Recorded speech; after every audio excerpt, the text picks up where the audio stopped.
There you go. Everyone in the helmet chopper. Don't fall out now. Everyone back in. You all want to be the big hero of the day, right?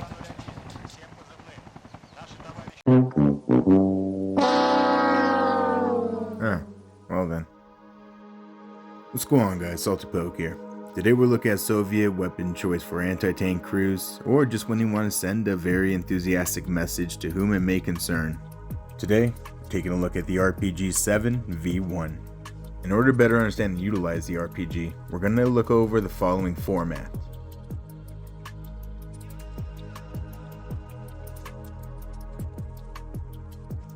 Having a full understanding of the fundamentals and what you're going to accomplish will greatly influence how you go about engaging various targets.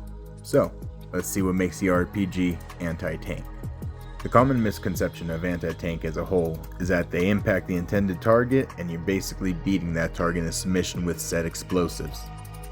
The PG-7 heat in its simplest form is a shaped charge backed by copper. Upon impact, the detonation phase begins, with the shaped charge focusing its energy in one central point, designed to punch a hole in the armor as much as possible, making way for the copper backing, which is in turn superheated into a liquid, making the molten copper its secondary payload, shooting into the course of a millisecond, superheating the inside of armored vehicles and tearing a path into whatever may be in front of it.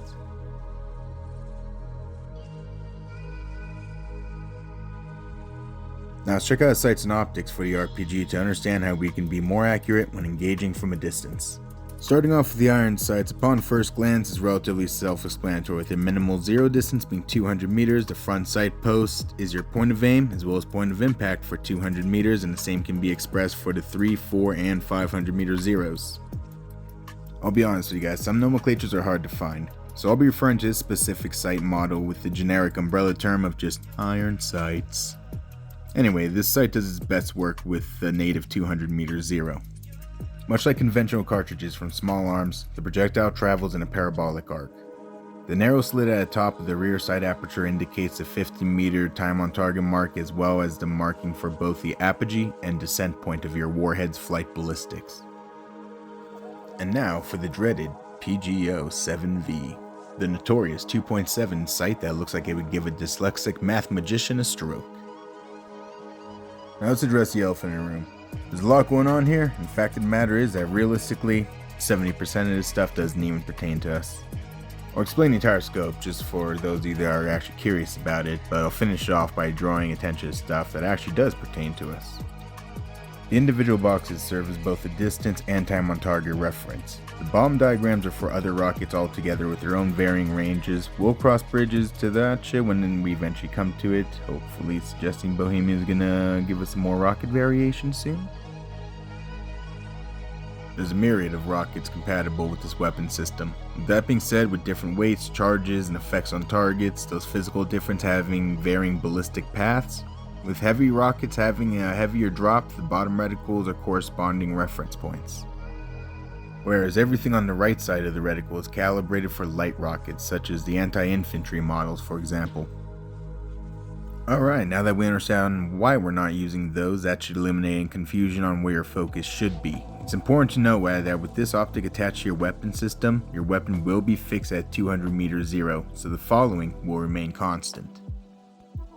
The cross reticle at the top of the optic serves the exact same purpose as the rear sight aperture we discussed earlier, showing the 50 meter point of impact as well as showing the ballistic zenith before its descent, ensuring you will have a clear shot along the vertical plane of travel.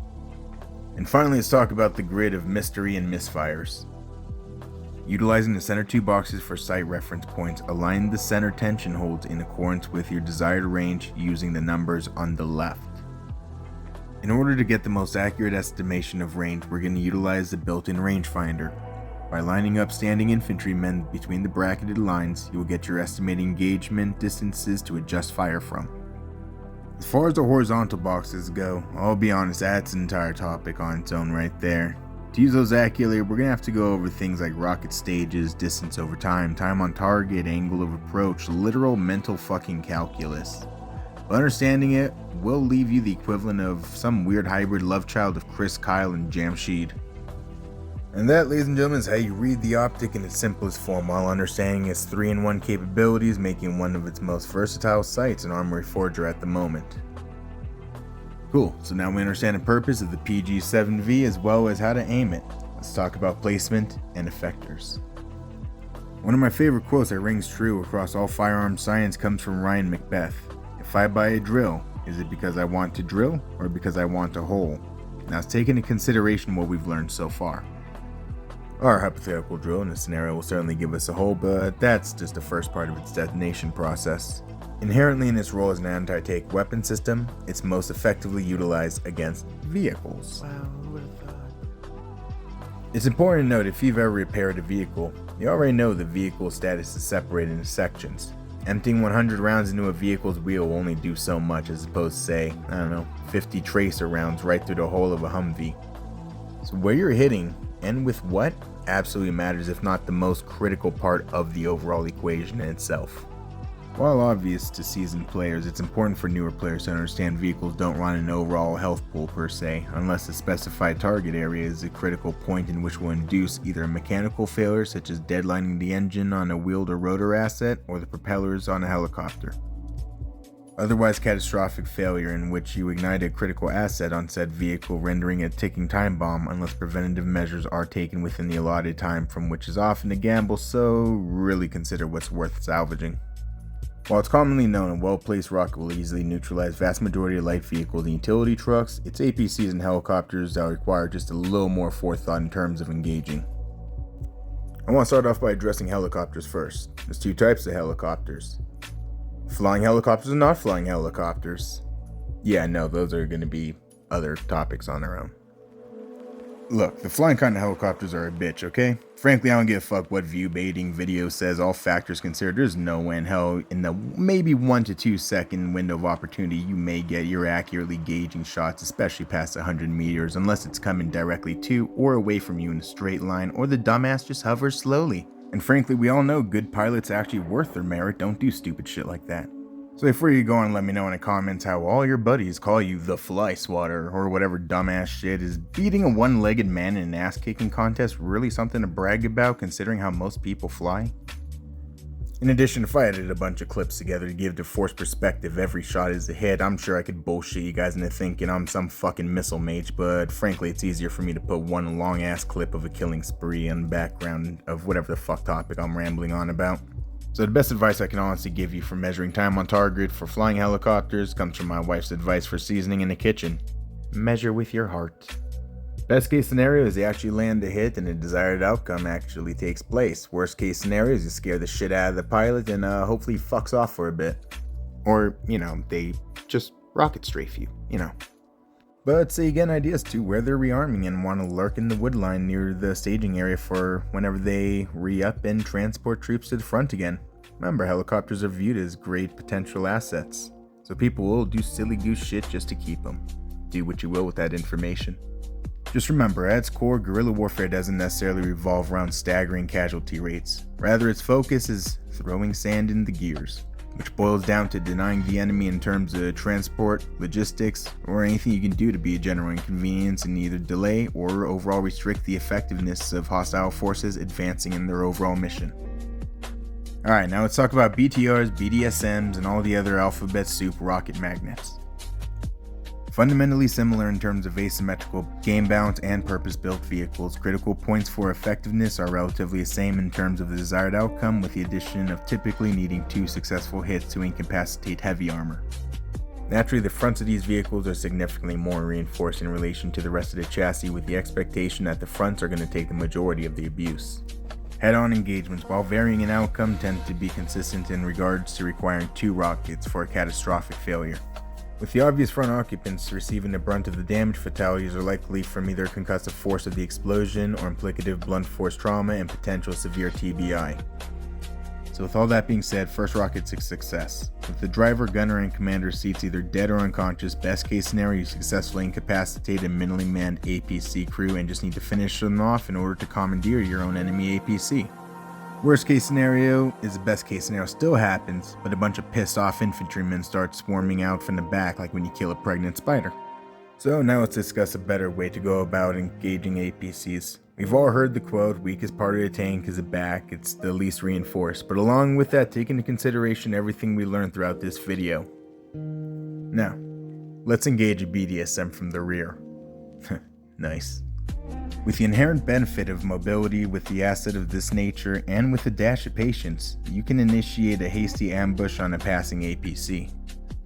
By engaging the rear, not only is that focus the warhead's intended function in the cargo bay where additional reinforcements or supporting troops may be, allowing them to be the first to experience a molten bath bomb to ensue. In addition to the fact the primary lines to the fuel reservoir are located in the rear, which almost always guarantees a catastrophic failure. This approach will grant you a greater casualty yield, as any survivors aren't immediately dead or unconscious, left to cook alive, or scrambling to get at this point and haphazardly running to cover to lick their wounds, granted you haven't already picked them off.